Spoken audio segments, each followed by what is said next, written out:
اللہ تبارک و تعالیٰ قرآن مجید میں ارشاد فرماتا ہے قُلْ لَا أَسْأَلُكُمْ عَلَيْهِ أَجْرًا إِلَّا الْمَوَدَّةَ فِي الْقُرْبَى۔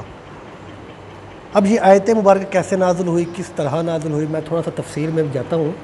حضور اکرم صلی اللہ علیہ وآلہ وسلم کے صحابہ کرام نے ارادہ کیا کہ میرے نبی کریم کے گھر کے اخراجات بہت ہیں، آمدنی جو ہے وہ اتنی نہیں، تو ہم ایسے کرتے ہیں صحابہ کچھ مل کر حضور کے ہم اکٹھے کر کے جو پیسے وغیرہ جو اخراجات جو ہے حساب کتاب وہ حضور کی بارگاہ میں پیش کریں اور عرض کریں یا رسول اللہ یہ ہم آپ کے لیے تحفہ دے رہے ہیں یا آپ کے پیش کر رہے ہیں، یہ نظر و نیاز، اسے قبول کریں کیونکہ آپ کے گھر کے اخراجات بڑے ہیں، لوگ آپ کے پاس ملنے آتے ہیں، حساب کتاب ہوتا ہے کھانے پینے کا۔ پھر جب صحابہ نے اکٹھا کر کے حضور کی بارگاہ میں گئے اور جا کے عرض کر دیا یا رسول اللہ یہ ہمارا ہدیہ ہے، یہ نذرانہ ہے، یہ ہم نے مل کے آپ کے لیے وقف کیا ہے کہ یا رسول اللہ آپ کے گھر کے اخراجات ہیں تو یہ قبول کریں۔ تو جب یہ واقعہ ہوا تو اللہ تبارک و تعالیٰ نے قرآن مجید کی آیت اتار دی۔ اب دیکھیں رب کی محبت دیکھیں، جب دیکھا کہ صحابہ کرام ایسے لا کر حضور کی پیش کر رہے ہیں یا حضرت کہ یہ قبول کریں ہدیہ یا نذرانہ جو ہم اکٹھا کر کے آپ کے اخراجات ہیں، آپ کا ہم پر بڑے احسانات ہیں، تو اللہ تبارک و تعالیٰ نے جبریل کو بھیجا، کہا جبریل جاؤ میرے محبوب سے کہو قُلْ لَا أَسْأَلُكُمْ، محبوب ان سے کہہ دیجئے، ان سے کہیں أَسْأَلُكُمْ عَلَيْهِ أَجْرًا إِلَّا الْمَوَدَّةَ فِي الْقُرْبَى، کہ لوگوں جو میرا تم پر احسان کیا میں اس کا کوئی اجر نہیں مانگتا، اجر إِلَّا الْمَوَدَّةَ فِي الْقُرْبَى، فرمایا اگر تم کچھ کرنا چاہتے ہو تو میرے قریبیوں کے ساتھ مودت کرو، محبت کرو، کہ میں تم سے جو صلہ تم پر جو احسانات کیے ہیں کوئی صلہ نہیں چاہتا، اگر تم کچھ کرنا چاہتے ہو تو میرے جو قریبی ہیں ان کے ساتھ مودت کرو، قریبی اہل بیت، حضور کے صحابہ، حضور کے اہل بیت آل جو ہیں ان سے مودت کرو۔ اب یہاں پر لفظ آیا مودت، محبت نہیں آیا، ایک ہوتی ہے محبت ایک ہوتی ہے مودت۔ اب ان دونوں میں فرق میں آپ کو بتاتا چلوں، فرق کیا ہے۔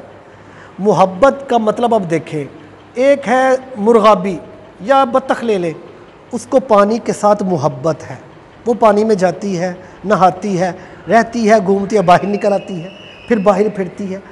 اب اس بطخ یا مرغابی کو پانی کے ساتھ محبت ہے، اور مودت کسے کہتے ہیں؟ مچھلی جو ہے اس کو پانی کے ساتھ مودت ہے۔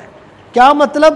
اگر مچھلی پانی کے باہر نکلے گی تو مر جائے گی، یہ ہے مودت۔ محبت وہ مرغابی والی کہ جو پانی کے بغیر رہ بھی سکتی ہے، مودت اسے کہتے ہیں کہ مچھلی جیسے پانی کے بغیر رہ نہیں نہ سکتی، اس طرح جو ایماندار ہے وہ حضور کی اہل بیت سے محبت کے بغیر رہ نہیں سکتا، یہ ہے مودت۔ اب حضور نے فرمایا میری آل کے ساتھ محبت کرو، مودت کرو۔ اب حضور نے اب اس کا ہمیں کیا فائدہ ہوگا؟ اب دیکھیں ہمیں کیا فائدہ ہوگا۔ ہم عرض کرتے ہیں مولا ہم نے تیرے نبی کی آل سے محبت کر رہے ہیں، مودت کر رہے ہیں، ہمیں اس کا کیا فائدہ؟ آئیں فائدہ ہمیں کیا ہے؟ قرآن حدیث مبارکہ سنیں۔ مجمع تھا صحابہ کرام کا، حضور بیٹھے ہوئے تھے، امام حسن امام حسین تشریف لائے ہیں، دروازے کے اندر آئے، مسجد میں داخل ہوئے، چھوٹے چھوٹے قدم ہیں، چھوٹے ہیں، چلتے ہیں، اٹھتے ہیں، جیسے بچہ ہوتا ہے نا نیا نیا چلنے کا طریقہ سیکھتا ہے، وہ اٹھتا ہے پھر دیوار کو پکڑتا ہے، ایسے آ رہے تھے۔ تو حضور نے دیکھا نہ کہ کہیں گر نہ جائیں، تو حضور اسی وقت اٹھے اور جا کر امام حسن امام حسین کو اٹھا لیا، ایک کو دائیں کاندھے پر بٹھا دیا، دوسرے کو بائیں کاندھے پر بٹھا لیا۔ اب لے کر آگے صحابہ کے پاس اور صحابہ سے کہنے لگے صحابہ یہ کون ہے جانتے ہو؟ ایک صحابی اٹھا کہنے لگا یا رسول اللہ حسن و حسین ہے۔ حضور نے فرمایا یہ تو نام ہے، ان کے علاوہ بتاؤ۔ ایک صحابی کہنے لگا یا رسول اللہ یہ علی فاطمہ کے بیٹے ہیں۔ ایک اٹھا یا رسول اللہ یہ آپ کے نواسے ہیں۔ حضور نے فرمایا یہ تو نام ہے، تعریف بتاؤ، ان کا مقام بتاؤ۔ تو صحابہ عرض کرنے لگے یا رسول اللہ آپ ہی وضاحت کر دیں۔ تو میرے نبی کریم نے فرمایا سنو، یہ جو میرے کاندھوں پر بیٹھے ہوئے ہیں نا، سنو، یہ پتہ یہ علی کے بیٹے ہیں، فاطمہ کے بیٹے ہیں، میرے نواسے ہیں، مگر سن لو ان کا نانا بھی جنتی ہے، ان کی نانی بھی جنتی ہے، حدیث مبارکہ ہے۔ فرمایا ان کا باپ بھی جنتی ہے، ان کی والدہ بھی جنتی ہے، ان کی خالائیں بھی جنتی ہیں، ان کے ماموں بھی جنتی ہیں، ان کی پھپھیاں بھی جنتی ہیں۔ حضور نے پھر اشارہ فرمایا ہما فی الجنہ، یہ جو دونوں بیٹھے ہوئے ہیں میرے کاندھوں پر یہ بھی جنتی ہیں۔ پھر آگے سنیں حضور نے کیا فرمایا، وَمَن يُحِبُّهُمَا فِي الْجَنَّةِ، اب ان کے ساتھ جو محبت کرے گا وہ بھی جنتی ہوگا، وہ بھی جنتی ہوگا۔ پتہ کیا چلا، اگر ہم حضور کی آل کے ساتھ محبت مودت کریں گے تو ہمیں فائدہ یہ ہوگا کہ ہم بھی جنتی ہو جائیں گے۔ کتنا محبت ہے، کتنی پیار ہے۔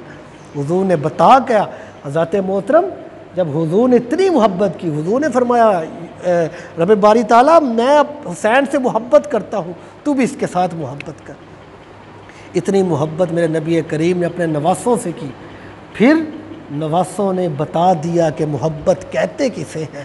حضرت امام حسین نے اپنے نبی کے ساتھ پھر اس طرح محبت کی، آپ کے دین کو بچانے کی خاطر خود بھی قربان ہوئے، بھائیوں کو بھی قربان کیا، نسلوں کو بھی قربان کر دیا، عزیز و اقارب کو بھی قربان کر دی۔ وہ کسی نے مجھ سے پوچھا تھا کچھ ہفتے پہلے کہ یا حضرت محبت کہتے کسے ہیں، محبت کا مطلب کسے؟ آج کل بڑی محبت کی باتیں ہوتی ہیں، لوگ کرتے ہیں، محبت اصل کسے کہتے ہیں؟ اسے میں کہنا چاہتا ہوں محبت کہتے یہ کربلا کے واقعوں کو کہتے ہیں۔ یہ ہے محبت کہ حضرت امام حسین نے یزید کے ہاتھ پر بیعت نہ کی، اگر وہ بیعت کرتے پانی بھی مل جانا تھا، انہوں نے ان کی خوش آمدید بھی ان کو کہنا تھا، ان کو رہائش بھی دینی تھی، سب کچھ کرنا تھا، لیکن حضرت امام حسین نے حق کا ساتھ دیا۔ وہ یزید جو اسلام کے برعکس چلتا تھا اس کے ہاتھ پر بیعت نہ کی، اور اپنے نبی کے دین کی خاطر خود بھی قربانی دی، اہل و عیال کی قربانی دی۔ یہ ہوتی ہے محبت کہ جس سے محبت ہو جائے اس کی خاطر ہر چیز قربان کر دو۔ میرے نبی کریم نے اتنی محبت کی ہے اپنے امام حسین امام حسن سے۔ ایک مرتبہ حضور اکرم صلی اللہ علیہ وآلہ وسلم، صحابہ اکرام فرماتے ہیں حضور خطبہ پڑھا رہے تھے، خطبہ دے رہے تھے، جمعے کا خطبہ، ممبر پر بیٹھے ہوئے تھے۔ صحابہ اکرام کہتے ہیں ہم سن رہے تھے، ہم نے کیا دیکھا، ایک دم حضور ممبر سے اتر گئے۔ جب اترے تو ہم نے دیکھا حضور ایسے باہر گئے، تو ہم نے کیا دیکھا، امام حسن امام حسین چھوٹے چھوٹے چلتے ہوئے مسجد کے اندر آ رہے ہیں۔ تو حضور نے ان کو دونوں کو اٹھایا اور اٹھا کر اپنے ساتھ بٹھا لیا، پھر ممبر پر بیٹھ کے خطبہ دینا شروع کر دیا۔ دیکھیں میرے نبی کریم کی محبت، دیکھیں حضور نے اتنی محبت کہ خطبہ چھوڑ دیا امام حسن امام حسین۔ صحابہ اکرام فرماتے ہیں ہم نے حضور اکثر ایسے ہوتا تھا کہ حضور سجدوں میں نماز پڑھ رہے ہوتے تھے اور امام حسن امام حسین ساتھ آ جاتے تھے، چھوٹے چھوٹے ساتھ لے آتے تھے۔ جب حضور سجدے میں جاتے تھے امام حسن کاندھوں پر چڑھ جاتے تھے، سجدے میں آپ کی کمر پر بیٹھ جاتے تھے، پھر امام حسن اترتے تھے، امام حسین بیٹھ جاتے تھے۔ جب تک صحابہ کہتے ہیں جب تک بیٹھے رہتے تھے حضور سجدے کو لمبا کرتے رہتے تھے۔ نماز کے دوران جب فرض نماز ادا کرا رہے ہوتے تھے، جماعت کرا رہے ہوتے تھے، اس دوران بھی بیٹھ جاتے۔ صحابہ کہتے ہیں ہم نے ایک دفعہ دیکھا حضور نے سجدے کو لمبا کر دیا، ہم بڑے حیران ہو گئے۔ ہم نے جب سر کو اٹھا کر دیکھا تو کیا دیکھا، حضور کے کاندھوں پر حضرت امام حسن امام حسین بیٹھے ہوئے تھے، تو حضور سجدے کو لمبے کر دیتے تھے۔ یہ تھی محبت حضور کے امام حسن امام حسین سے۔ اور حضرت امام حسین نے پھر بتایا کہ نانا کے دین کے ساتھ محبت کیسے کی جاتی ہے، اسلام کے ساتھ محبت کیسے کی جاتی ہے۔ حضرات